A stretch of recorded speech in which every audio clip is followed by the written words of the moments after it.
Ini sebenarnya agak dadakan sih. Jadi kemarin malam Bapak Seskap itu menghubungi kami dan di esok harinya, tepatnya hari ini tuh pagi-pagi beliau minta ketemu dan alhamdulillah ada undangan dari Bapak Presiden.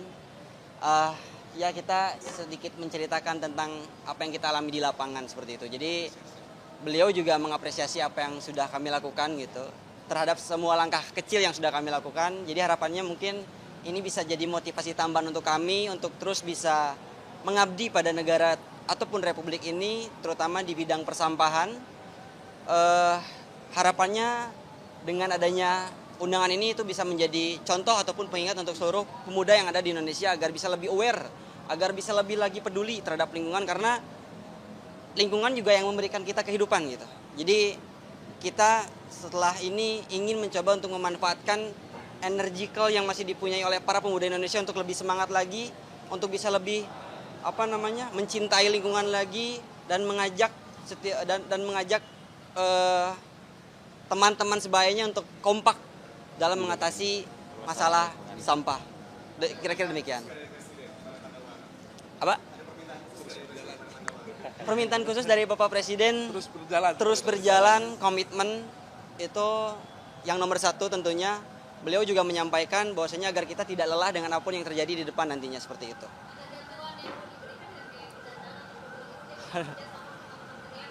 Waduh, kalau itu belum sejauh itu kami kira, dan harapannya sih kita yang terpenting adalah kesadarannya itu loh. Jadi antara memang swasta, individu ataupun government itu bisa bersinergi untuk menyelesaikan masalah ini, karena masalah lingkungan di Indonesia itu sudah cukup kompleks. Jadi tidak mungkin gerakan ini dilakukan kalau tidak masif dan intensif seperti itu.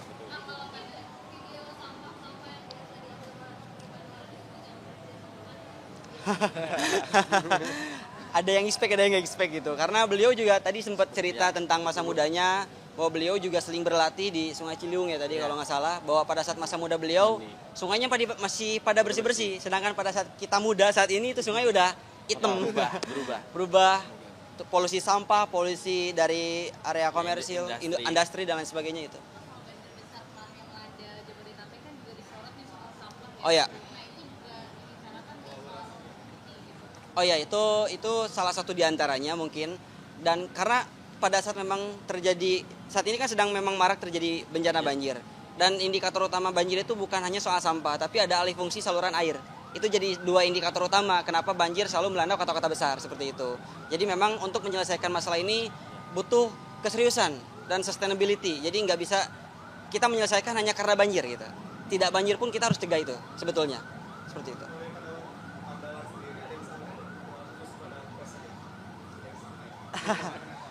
Ya, kita meminta dukungan untuk di setiap event ataupun program yang kita jalankan, itu sih gitu.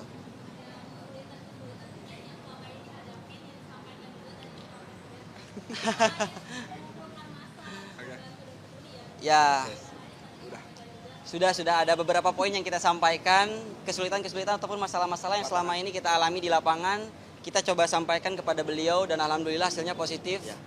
Dan mungkin nanti ada beberapa hal yang bisa jadi lebih membantu kita pada saat di lapangan. Mungkin kita tidak bisa sebutkan. Ya mungkin itu salah satu diantaranya, itu yang paling basic, masalah perizinan. Karena setiap sampah yang kita angkut dari sungai itu kuantitinya banyak. Jadi kita harus kirim dengan surat izin, seperti itu. Itu sih. Insya Allah itu bakal ada, tapi let's see aja lah. Nanti pokoknya gerakan itu memang kita dedicate for this country lah. Maksudnya kita bener-bener mau all out dan totalitas untuk masalah persampahan Indonesia, itu aja sih. Sebuah gerakan, insya Allah. Kejutan berarti. Ya itu mungkin bisa dilihat aja nanti. Ya mungkin jadi ada satu activity dengan skala yang masif yang memang bertujuan untuk mengatasi permasalahan sampah dari hulu ke hilir. Itu aja sih garis besarnya. Seluruh Indonesia. Pengennya masif kalau kita gitu. Apalagi beliau pastilah gitu. Karena ini sudah menjadi isu nasional. Itu sih kira-kira.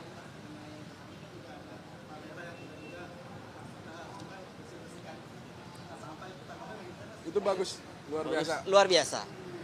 Kita selalu apresiasi individu manapun yang mereka benar-benar mempunyai niat ataupun keinginan untuk bisa menjaga lingkungan, mencintai lingkungan. Gitu.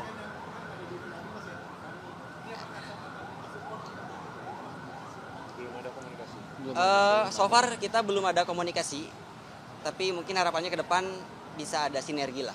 Karena ya kita juga tidak bisa berjalan sendiri gitu. Ini harus ada kerjasama lah yang signifikan. Mas, ada nggak sih program-program pemerintah yang mungkin kontraproduktif untuk mencegah terjadinya banjir atau sampah yang lebih banyak yang mungkin harus diatasi gitu menurut Mandawara? Ada nggak mungkin pembangunan apa atau mungkin plastik harus lebih banyak dilarang gitu Ya sebenarnya gini sih Mas, sumber utama dari permasalahan banjir adalah sampah menumpuk itu.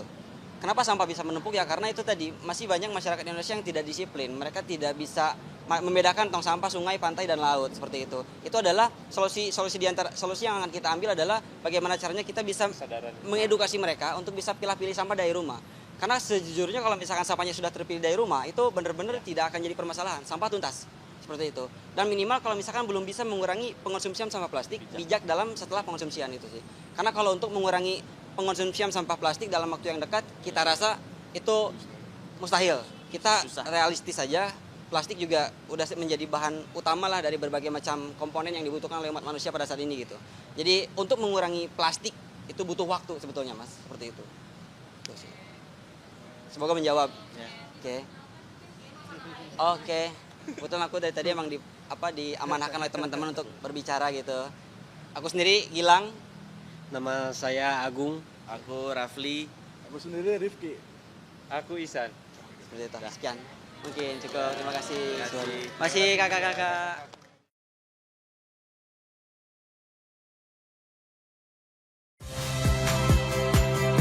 Saya Magister Tarigan. Saksikan program-program Kompas TV melalui siaran digital, pay TV, dan media streaming lainnya. Kompas TV, independen, terpercaya.